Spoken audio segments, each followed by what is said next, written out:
Hello everyone.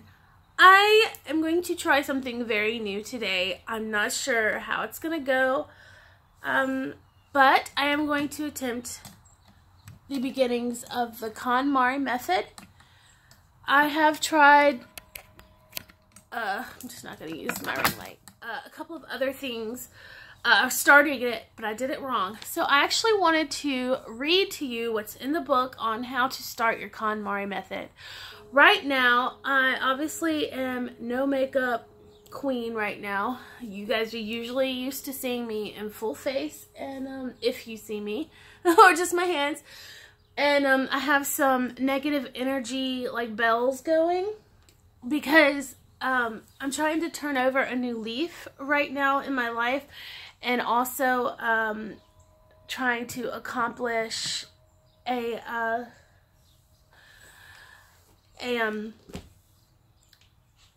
we'll talk about that another time. So sorry if you go in and out, but I have my spirit journal.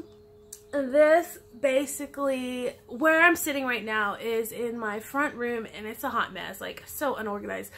I'm fairly minimal though already, but not really. I would like to be much more minimal. So I'm hoping that through this process, I will be able to convince my husband and daughter to join me. KonMari always, she stated that you need to start with yourself, because usually if you're angry with your family, it's usually you, it's not them. So I am gonna start. My cats are like stretching and stuff. They're like, oh. So I have the windows open for a more natural feel, bringing outside in a little bit. I do live in a city-ish area, so you'll hear a lot of cars, but I live in my house is covered in vegetation, so it has a slight feel of the country. I have the book Spark Joy. Now I have the first book as well, which is a very good read. I talked about, I haven't posted that video yet, but I've talked about it in another video, but this is kind of explaining the process, takes you through the process. So I thought I'd tell you and talk about the process. So if you wanted to get started, you can. Instead of me decluttering and fast forward, I wanted to sit down and talk about the process, because I've watched a lot of videos that showed how they like them decluttering and fast forward and just sped up, and that's awesome. Like, those really inspire me. But I don't think many people have sat down and explained the process, except for KonMari herself, or if you've read the book. So, here we go. And I will be doing some of these things with you.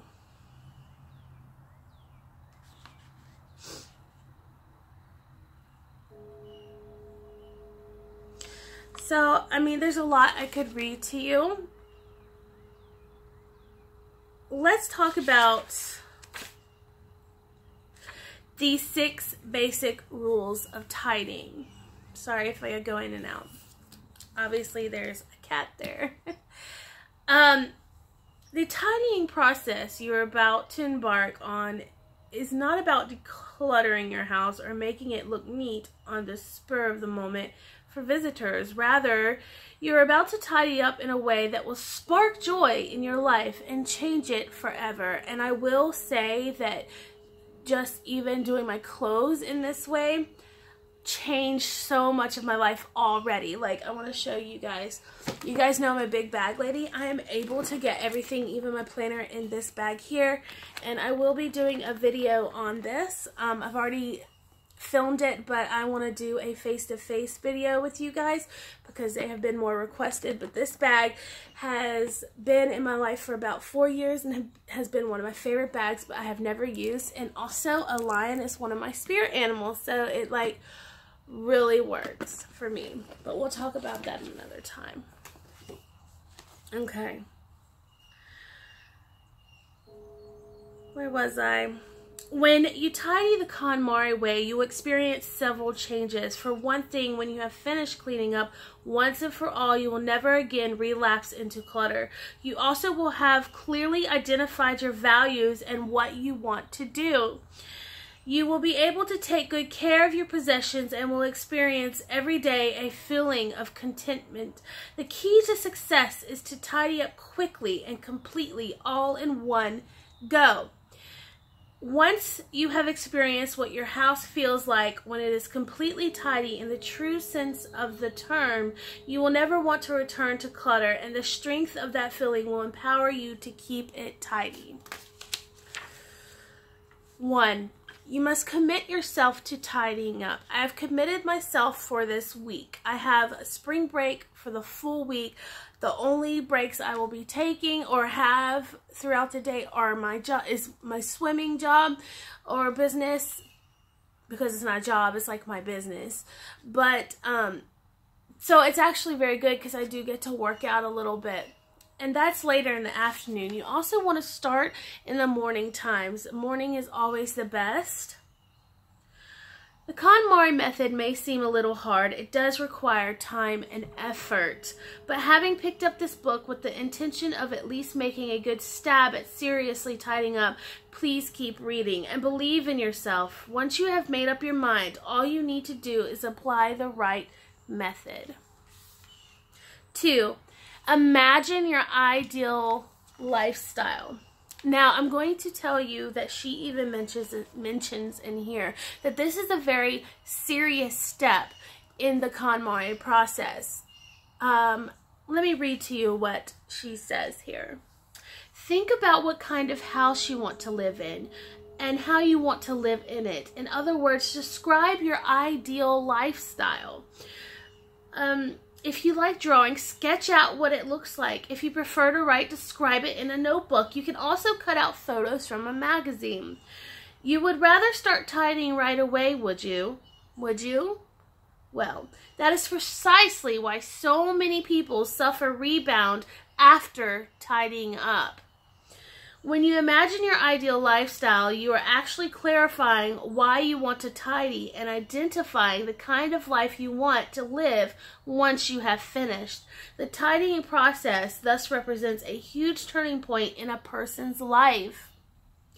So seriously consider the ideal lifestyle to which you aspire. So I'm going to take a moment to tell you what my ideal lifestyle is, and then I'm going to take a few moments to breathe with you and kind of imagine that, and I'll write it down in here later after this video.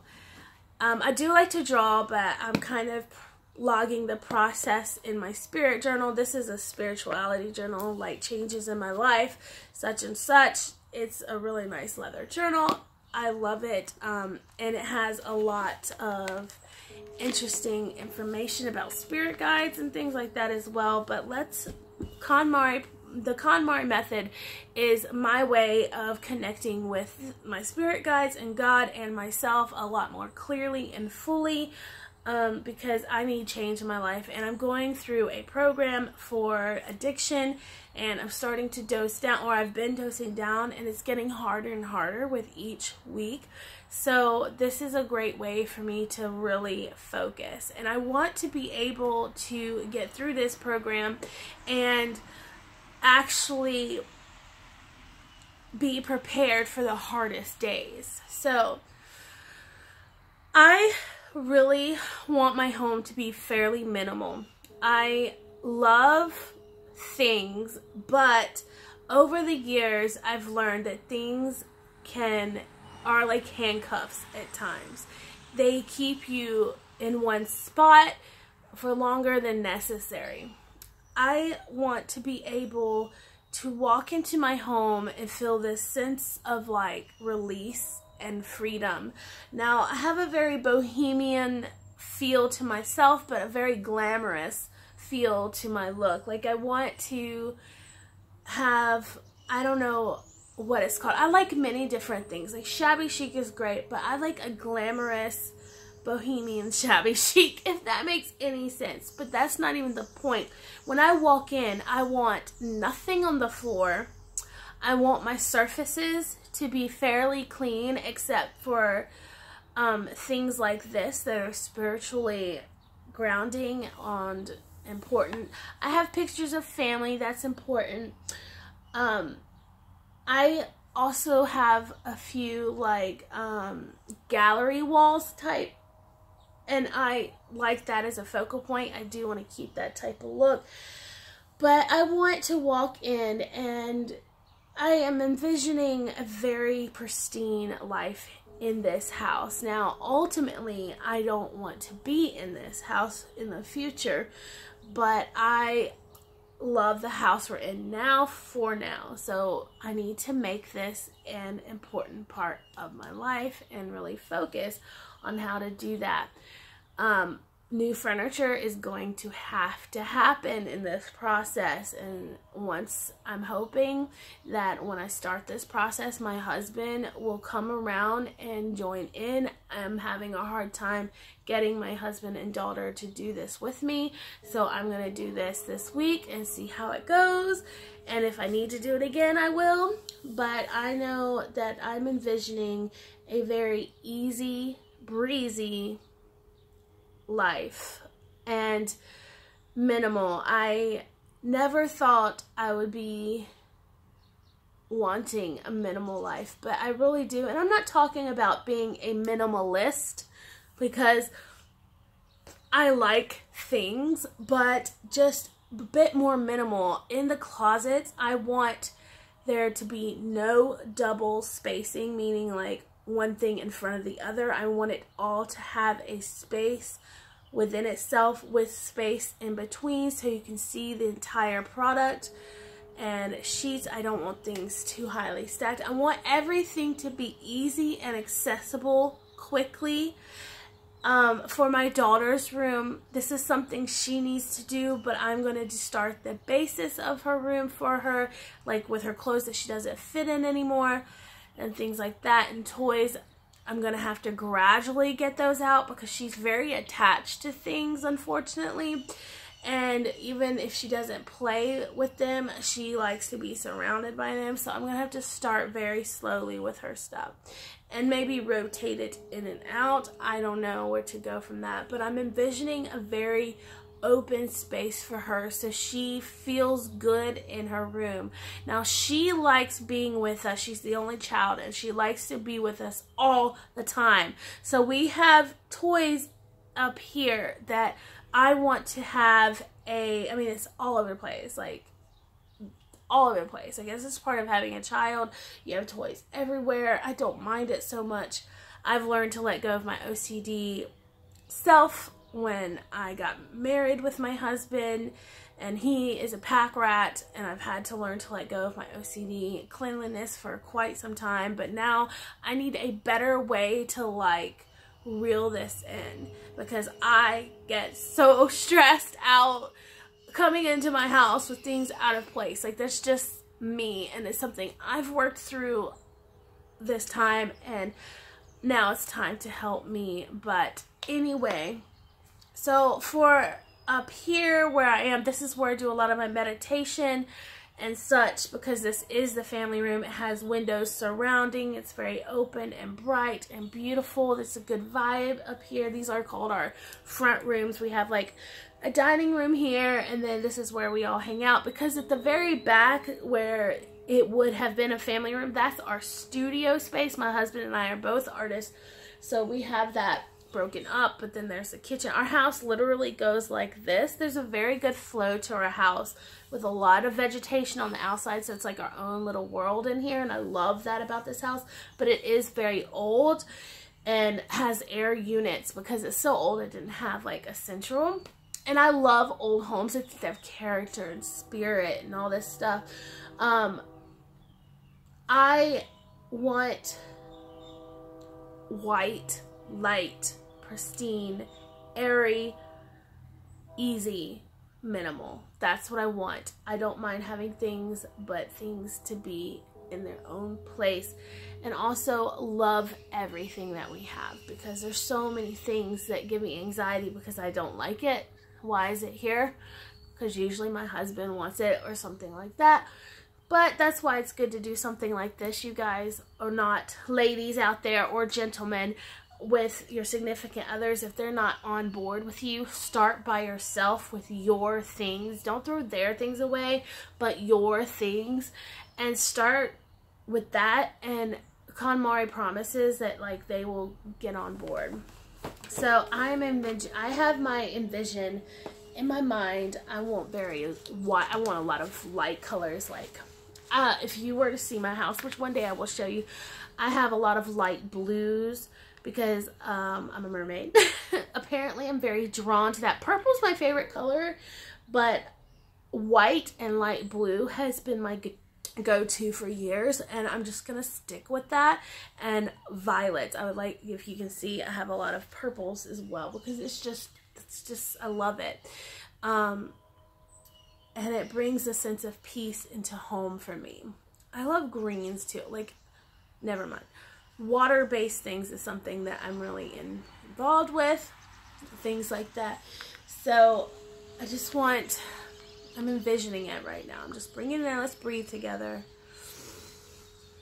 In through your nose, out through your mouth.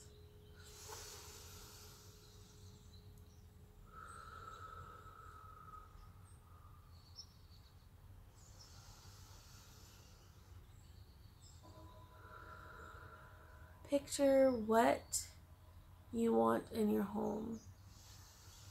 The feeling that you get, the colors that you want to be surrounded with, the purity, the energy.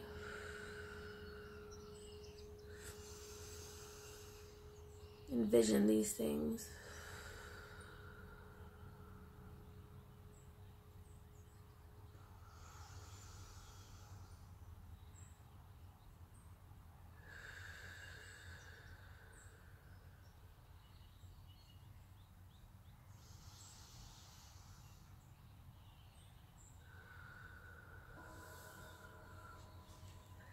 Okay, so this is something I will do more on my own after I stop the video for you guys. Alright, so imagine your ideal lifestyle. You really, really want this, and I want to build in a lot of different areas. Like, I really want to turn my studio space more into an office now. I love crafting and everything, but I want like a girl boss, like pristine area. So number 3 is finish discarding first. One characteristic of people who never seem to finish tidying up is that they attempt to store everything without getting rid of anything. When things are put away, a home will look neat on the surface, but if the storage units are filled with unnecessary items, it will be impossible to keep them organized, and this will inevitably lead to a relapse. Inevitably. Anyway, the key to success is tidying is to finish discarding first.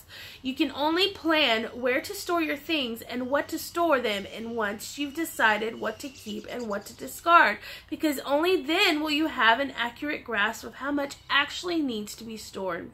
Thinking about where to store things or worrying about whether you can fit everything in will only distract you from the job of discarding. You will never finish. That would be a terrible waste. So instead, consider any storage solutions made during the discarding process as temporary and focus all of your attention on sorting the next category. This is the secret to getting the job done quickly.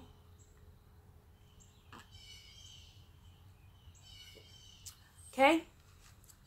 Tidy by category, not by location. So this is something I used to do. And I've actually been cleaning as a zone cleaner for quite some time because I have ADD, so I tend to like move around in a bunch of different places at once, and if I don't focus on one room, I will not get much done. It will take me all day to do a house. It should only take me a few hours. One of the most common mistakes people make is to tidy room by room. And I've seen this on YouTube with people using the KonMari method or saying they do. They do room by room. I'm going to use the KonMari method in my bedroom today. That's not the method. That's not the method. That's not what she's saying. I mean, you obviously aren't reading the book or looking into it fully. She says to do things by category. anyway, I feel some kind of way. I actually have gotten to I think I'm just that type of person though that clings to like things being done a certain way, that when the KonMari method came out, I really enjoyed it and thought it made sense to me. So I want things to be done. So when I watch things like that, I get anxious and get anxiety watching people doing it out of order or something like that. One of the most common mistakes is room by room. This approach doesn't work because people think they have tidied up when in fact they have only shuffled their things around from one location to another, or scattered items in the same category around the house, making it impossible to get an accurate grasp of the volume things they actually own. The correct approach is to tidy by category. This means tidying up all the things in the same category is in one go. For example, when tidying the clothes category, the first step is to gather every item of clothing from the entire house in one spot. This allows you to see objectively exactly how much you have. Confronted with an enormous amount of clothes, will also be forced to acknowledge how poorly you have been treating your possessions. It's very important to get an accurate grasp of the sheer volume for each category. If you follow me on Instagram, you saw a picture of my clothes. Now, I declutter my clothes twice a year anyway, but I'm probably going to even do my clothes again because I really don't, during the summer, I don't wear clothes. I wear a swimsuit and a cover-up all summer. All summer. I don't do anything. All I do is work at the pool and then come home and then do videos. So like all summer, that's all I do. So there's no point for me to honestly have summer clothes. And then in the winter and things like that, I wear the same thing because I dress very nice for work and I always wear black. That's my thing. I've always been like that. It's something that came from childhood on because I was a musician in the orchestra and became very popular with that and was very good at some point. I'm not tooting my horn or anything, but it was my life was swimming and performing. So black was just my wardrobe, and let's be honest, I look amazing in it, and it's my power color, black and red, and purples, jeweled tones. But I prefer just to stick with the black and red. Like that's just my thing. I like it. It makes me feel good. It's easy to get dressed.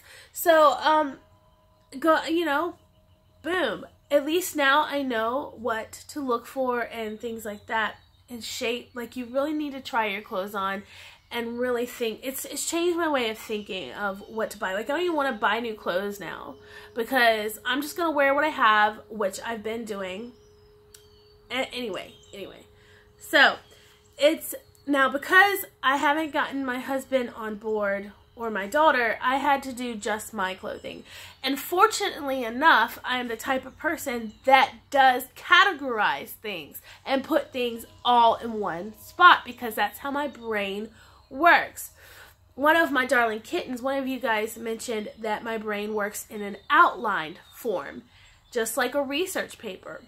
That's how it's always been. And I don't know if it started when I started writing research papers and that made sense, but that's just the way it works. So for example, bathroom. What goes in the bathroom? Bathroom products like shampoo, stuff like that. For me, our linen closet is in the bathroom. So linens, towels, like all that makes sense to me, okay? And in bathroom cleaning products, like that's just, it makes sense. Toilet paper and stuff. Now I have a storage closet in the hallway that used to be just like a mess, but I actually decluttered that a while back and it works. It's like our store, it's like our toolbox, and that's where our cleaning supplies go, and that's where our extra like candles and stuff, like things for survival go, and our extra hangers. So I actually have a place for hangers to get to when I'm not using them, and it's great. And I have a vanity in the hallway. This is an old house. I have a little nook in the hallway that is my makeup station. You'll see all this later. Anyway, so I can't stress enough like the category and to make sure. So where was I? I'm sorry. So today I'm planning on doing my daughter's clothes because it's still the first part of the category. And the mistake I made with my clothing is that I had her with me, and that's not the problem, but I had the TV going and things like that, and you're really not supposed to have any sound. Now this is fine, but like any like distracting sounds, because you can't really feel the joy. Like you really need to focus on what brings you joy and happiness. So when I go do my daughter's clothes, I'm gonna have, the first thing I really need to do is figure out what fits her, because she's so tall and thin. There's a lot of things that don't fit her. So, and she'll be able to actually find her clothes more freely if I do this for her. Okay. Step 5, follow the right order. It is crucial not only to tidy by category, but also to follow the correct order, which is clothes, books, paper, kimono, which is miscellaneous type stuff, and finally sentimental items. Have you ever run across old photos while tidying and found that hours have passed while you were looking at them? This is a very common blunder, and it clearly illustrates the point of tidying in the proper order, which is designed specifically to help you hone your ability to distinguish with what sparks joys.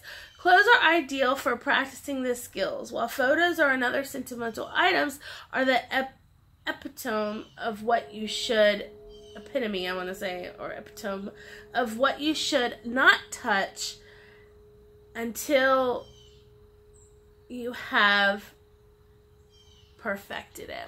Sorry, I was still caught by word. So she drew like this little outline here. Sorry about the light, you guys. I'm using a natural light and all that stuff. But basically clothes, books, papers, kimono, and then sentimental. I'm actually okay on sentimental. I think I'm not gonna, I mean, this may change everything. I've been really good about throwing things out or saying goodbye to them, because you're supposed to do it very kindly. You're supposed to not just like throw things. You're supposed to gently declutter, okay? This is another thing. You aren't supposed to like just say, no. You're supposed to be like, oh, thank you. You've served your purpose. I love you for what you've done, and then put it down. And fortunately, working in the school system with a bunch of ladies, when I decluttered like 5 trash bags full of clothes that I've all loved and taken care of, I was able to get rid of that stuff like this. And I'll be able to do the same, because they like my bags. I've always been known for like my fashion, my bags, and things like that. So that's easy. And then the school even needs certain things that I have. So 6, ask yourself if it sparks joy. The criterion for deciding what to keep and what to discard is whether or not something sparks joy. When deciding, it's important to touch it, and by that I mean holding it firmly in both hands as if communing with it. Pay close attention to how your body responds when you do this. When something sparks joy, you should feel a little thrill, as if the cells in your body are slowly rising. When you hold something that doesn't bring you joy, however, you will notice that your body feels heavier. I'm sorry for like all this weird change. My spirit guides are probably hanging out with us. Remember that you are not choosing what to discard, but rather what to keep. Keep only those things that bring you joy. And when you discard anything that doesn't, don't forget to thank it before saying goodbye. By letting go of things that have been in your life with a feeling of gratitude, you foster appreciation for and the desire to take better care of the things in your life. So she did this cute like little drawing of this bunny. It's so cute. So she makes a she does this little thing when you feel joy. Ding! It's so cute. Anyway, don't leave tidying up until after moving. Do it before, while you live in your space. And that is the basic steps of the KonMari method. And then it takes you on into, which I will not do today, but honing your sensitivity to joy. Tidying is the act of confronting yourself. Cleaning is the act of confronting nature. That's interesting. So there's a lot. I would suggest her first book is a really nice read. Like, it's just fun to read. And then this is the second that kind of pushes you into it. So I'm going to get started. Check out my Instagram at mermaidkitty85. It's open to everyone, so join me there to keep up with my process. I am not a very good videographer. I'm not going to